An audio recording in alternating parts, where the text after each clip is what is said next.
Assalamualaikum warahmatullahi wabarakatuh. Saya dari kelas Stylistik A Sastra Inggris UIN Maulana Malik Ibrahim Malang akan mereview jurnal mengenai gaya bahasa Joko Pinurbo dalam sajak musim panas dan sajak surat kau yang menggunakan analisis stilistika oleh Faradila Nurbaiti. Oke, sebelum review jurnal dilakukan, saya akan perkenalkan anggota kelompok terlebih dahulu, yakni yang pertama Mufliha Ulia dengan NIM 183200072. Selanjutnya yakni Umi Fadila dengan NIM 183200069 dan yang terakhir yakni saya sendiri Mufdatur Rofiko dengan NIM 183200096. Oke, berikut adalah data singkat jurnal yang akan kami review. Judul jurnal, Gaya Bahasa Joko Pinurbo dalam Sajak Musim Panas dan Surat Kau. Penulis Faradila Nurbaiti dan dipublikasikan oleh Alayastra. Oke, yang pertama ini tentang summary atau inti pembahasan dari jurnal.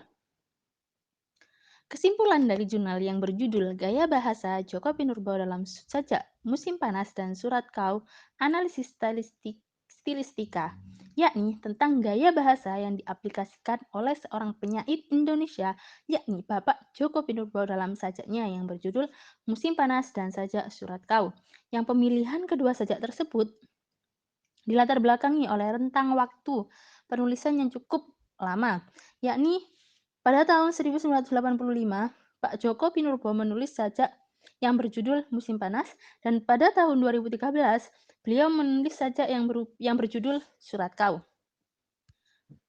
Penelitian ini dilakukan untuk menganalisis gaya bunyi, gaya kata, dan gaya kalimat dengan menerapkan teori stilistika. Oke, berdasarkan gaya bunyi, penulis memaparkan beberapa gaya bunyi di antaranya. Yang pertama, ditemukan dua gaya bunyi yakni asonansi dan evoni yang terdapat pada kedua sajak tersebut, yakni sajak musim panas dan sajak surat kau. Akan tetapi, tidak ditemukan aliterasi pada keduanya. Hal tersebut menunjukkan bahwa sejak masa awal kepenulisannya, Pak Joko Pinurbo tidak menggunakan gaya bunyi berupa aliterasi. Oke, selanjutnya yakni terdapat gaya morfologi, gaya kosakata, dan gaya kiasan yang berbeda dalam sajak musim panas dan sajak surat kau. Yang pertama, pada sajak musim panas ditemukan gaya morfologi dengan jenis pemotongan dan penggabungan kata. Sedangkan pada sajak surat kau ditemukan gaya morfologi dengan jenis penambahan imbuhan seperti imbuhan me dalam kalimat menggubah, merambah, meringkus, dan yang lain-lain. Dan untuk yang kedua, yakni gaya kosakata.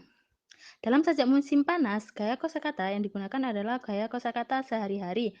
Sedangkan dalam sajak surat kau ditemukan gaya kosakata berupa kosakata bahasa daerah. Selanjutnya yakni gaya kiasan. Gaya kiasan yang terdapat pada sajak musim panas adalah personifikasi dan metafora. Sedangkan untuk sajak surat kau hanya ditemukan gaya kiasan berupa metafora saja. Untuk tambahan, kedua sajak tersebut mengandung gaya pilihan kata yang sangat puitis sehingga hal itu menunjukkan bahwa Pak Joko Pinurbo selalu menggunakan diksi puitis baik pada masa awal kepenyairannya maupun pada saat ini. Selanjutnya yakni berdasarkan gaya kalimatnya.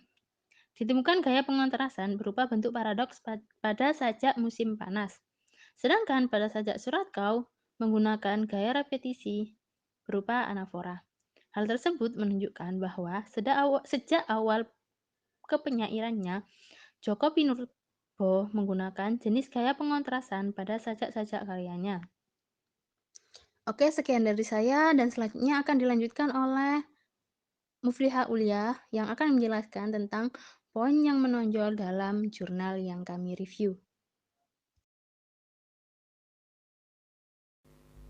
Oke, selanjutnya kita akan membahas tentang poin yang paling menonjol dalam jurnal ini. Jurnal ini memiliki kelebihan dalam cara menganalisisnya. Jika kita lihat pada penelitian terdahulu, para peneliti hanya menggunakan cara perbandingan, yakni membandingkan satu karya dengan satu karya yang lain yang ditulis oleh Joko Pinurbo dengan tujuan untuk mencari dominasi penggunaan gaya bahasa seperti diksi dan lain sebagainya.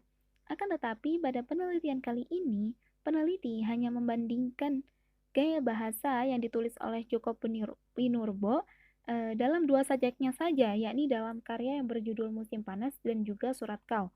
Sehingga penelitian ini terlihat lebih fokus sehingga dapat ditemukan beberapa kesamaan dan juga perbedaan gaya bahasa dalam kedua sajaknya tersebut, seperti gaya bunyi, gaya kata, dan juga gaya kalimat.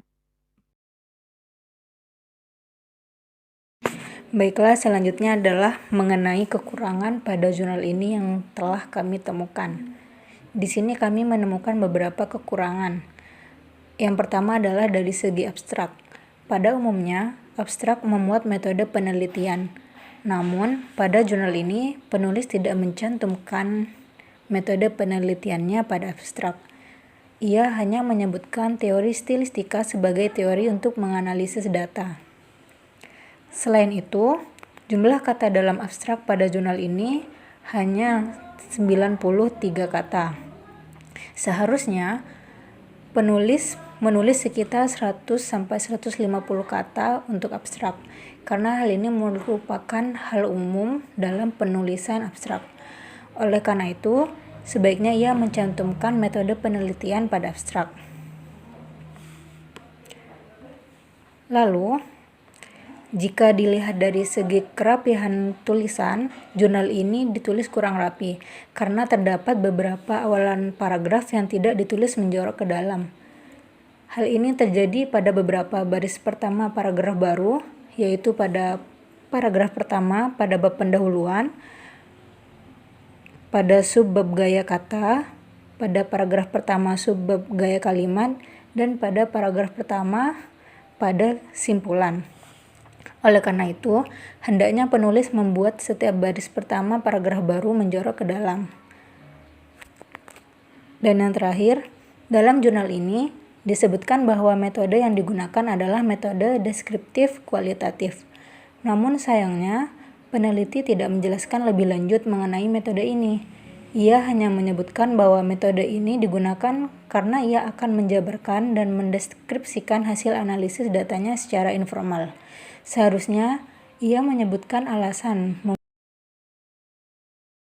Baiklah, yang terakhir adalah our view tentang jurnal ini. Setelah berdiskusi, kami mensupport jurnal ini karena menurut kami peneliti telah memaparkan hasil analisisnya dengan jelas sehingga mudah dimengerti oleh pembaca. Dan jurnal ini merupakan salah satu jurnal yang membahas tentang perbandingan dua karya sastra dengan rentan waktu yang berbeda. Oleh karenanya, kita dapat mengetahui perkembangan model kepenulisan yang digunakan dalam dunia sastra dari waktu ke waktu, yang awalnya hanya menggunakan beberapa teknik, kemudian berkembang menjadi lebih luas seiring dengan berkembangnya kesastraan tulisan. Berikut jurnal-jurnal yang kita gunakan sebagai penunjang untuk mereview jurnal pada kesempatan kali ini. Nah, ini saja yang dapat kami sampaikan. Wassalamualaikum warahmatullahi wabarakatuh.